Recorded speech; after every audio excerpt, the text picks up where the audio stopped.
మోడీ ప్రత్యేక హోదా ఇవ్వడు అని ఆందోళన చెంది ఈ పాపం ఎవరిది? ఏం సమాధానం చెప్తాడు మోడీ గారు ఆ కుటుంబానికైనా? ఏం సమాధానం చెప్తాడు మోడీ గారు మన రాష్ట్ర యువతకు? అసలు భవిష్యత్తే లేకుండా చేశారే, ఏం సమాధానం చెప్తారు? మోడీ గారు చెప్పిన మాట, తల్లిని చంపి బిడ్డను బ్రతికినిచ్చినట్టుంది కాంగ్రెస్ వైఖరి అని చెప్పిన మోడీ గారిని ఈరోజు కాంగ్రెస్ పార్టీ ప్రశ్నిస్తుంది.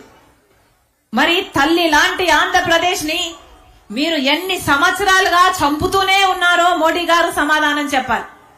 తల్లి లాంటి ఆంధ్రప్రదేశ్ కి మీరు ప్రత్యేక హోదా ఇవ్వకుంటే అది ఆంధ్రప్రదేశ్ ని చంపినట్టు కాదా అని అడుగుతున్నా.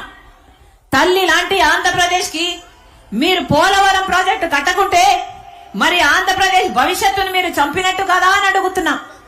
తల్లి లాంటి ఆంధ్రప్రదేశ్ కి రాజధాని మీరు కట్టకుంటే, సహాయం చేయకుంటే మరి మా బిడ్డల భవిష్యత్తును మీరు చంపినట్టు కదా అని మోడీ గారిని ప్రశ్నిస్తున్నాం.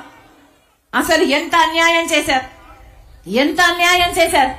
ఒక్కటంటే ఒక్క వాగ్దానం కూడా నిలబెట్టుకోకుండా అసలు ఆంధ్ర రాష్ట్ర ప్రజల ఎంతగా అవమానించాడు మోడీ గారు. అసలు స్పెషల్ స్టేటస్ అంటే ఏమిటి? ప్రత్యేక హోదా అంటే ఏమిటి? ప్రత్యేక హోదా ఒక రాష్ట్రానికి వస్తే పరిశ్రమలన్నీ ఆ రాష్ట్రానికి ఉరుక్కుంటూ వస్తాయి. ఎందుకంటే అక్కడ ఎక్సైజ్ డ్యూటీ ఉండదు, అక్కడ ఇన్కమ్ ట్యాక్స్ ఉండవు, ఇవన్నీ రాయితీలు ఉంటాయి, ట్యాక్సులు ఉండవు. కాబట్టి పరిశ్రమలన్నీ ఉరుక్కుంటూ వస్తాయి. పరిశ్రమలు వస్తే మన బిడ్డలకు ఉద్యోగాలు వస్తాయి. ప్రత్యేక హోదా వస్తే కేంద్రం నుంచి వచ్చే నిధులు కూడా ఎన్నో ఇంతలు రెట్టింపు ఇంకా అంతకంటే ఎక్కువే అవుతాయి. ఆ రోజుల్లోనే మనకు ప్రత్యేక హోదా, మనకు రావాల్సిన అన్ని హామీలు నెరవేర్తే 5 లక్షల కోట్ల విలువ. మరి ఈ రోజు కనీసం 10 లక్షలు 12 లక్షల కోట్ల విలువ చేస్తాయి. ఒక్కటంటే ఒక్క వాగ్దానం కూడా నిలబెట్టుకోలేదు.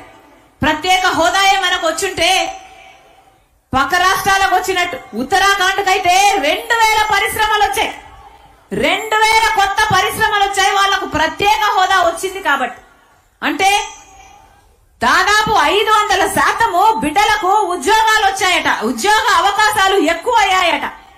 హిమాచల్ ప్రదేశ్ లో 10,000 పరిశ్రమలు వచ్చాయి. మరి మనకేమొచ్చాయి? ప్రత్యేక హోదా వచ్చిందా? పరిశ్రమలు వచ్చాయా? కనీసము పట్టుమని 10 కొత్త పరిశ్రమలైనా వచ్చాయా? ఏమా కనిపిస్తున్నాయా అన్నా? కనిపిస్తున్నాయా? పట్టుమని కనీసం 10 పరిశ్రమలు కూడా రాలేదు. ఎన్ని మాటలు చెప్పారు. ప్రత్యేక హోదా సంజీవిని అన్నారు, ప్రత్యేక హోదా కోసం పెద్ద పెద్ద పోరాటాలు చేస్తామన్నారు. ఏం చెప్పాడు ఇదే చంద్రబాబు గారు? ఇప్పుడు ప్రతిపక్ష నాయకుడిగా ఉన్న చంద్రబాబు గారు ఆ రోజు కాంగ్రెస్ పార్టీ 5 సంవత్సరాలు ప్రత్యేక హోదా అంటే, బీజేపీ పార్టీ లేదు 10 సంవత్సరాలు ఇస్తాము అంటే చంద్రబాబు గారు లేదు సరిపోదు, సర్దుకొని 5 సంవత్సరాలు టైం అయిపోతుంది, మాకు 15 సంవత్సరాల ప్రత్యేక హోదా కావాలి అన్నవాడు చంద్రబాబు గారు. మరి ఏమైంది? 15 సంవత్సరాలు ప్రత్యేక హోదా కావాలన్నవాడు చంద్రబాబు గారు, సంజీవిని ప్రత్యేక హోదా అన్నవాడు చంద్రబాబు గారు, స్వర్ణాంధ్రప్రదేశ్ ను చేస్తారన్నవాడు చంద్రబాబు గారు.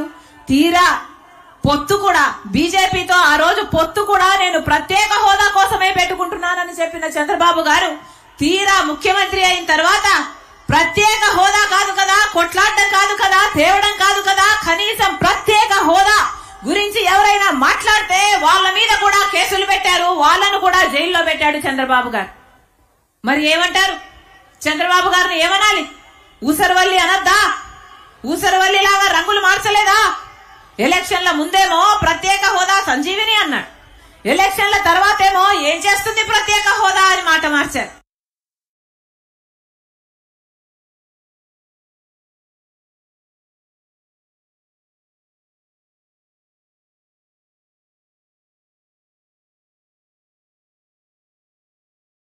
వీళ్లకు పొత్తులు ఉన్నాయి అన్న మాట వాస్తవం, ఇది బహిరంగ సత్యం.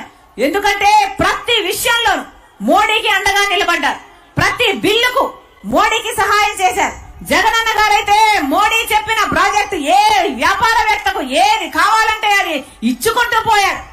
ఎక్కడ ఏ సాయం కావాలంటే ఆ సాయం చేసుకుంటూ పోయారు, ఏ పదవి కావాలంటే అది ఇచ్చుకుంటూ పోయారు. ఎంపీ అయినా టిటిడి అయినా ఏదైనా. ఇలా మీరు బీజేపీ పార్టీకి వంగి వంగి దండాలు ఎందుకు పెడుతున్నారో ఆంధ్ర రాష్ట్ర ప్రజలకు మీకు చెప్పాల్సిన అవసరం లేదా? ఇటు ప్రతిపక్ష నాయకుడు, అటు పాలకపక్షం జగనన్న గారైనా చంద్రబాబు గారైనా అసలు బీజేపీ పార్టీ మనకు ఏం చేసిందని మీరు వంగి వంగి దండాలు పెడుతున్నారు? ఏం చేసిందని మీరు బానిసలుగా మారారు? మనకు ఒక్కటంటే ఒక్క మాట కూడా నిలబెట్టుకోలేదు మోడీ గారు. మరి ఆంధ్ర రాష్ట్ర ప్రజల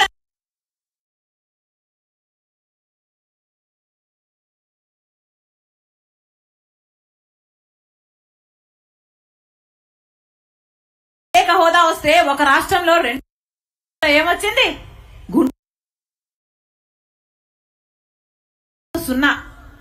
గుండు సున్నా. కర్మేమిటో చూడండి. జగనన్న గారు చెప్పిన మాట, ఎలక్షన్లకు ముందు చెప్పిన మాట, గవర్నమెంట్ పరంగా 2 లక్షలు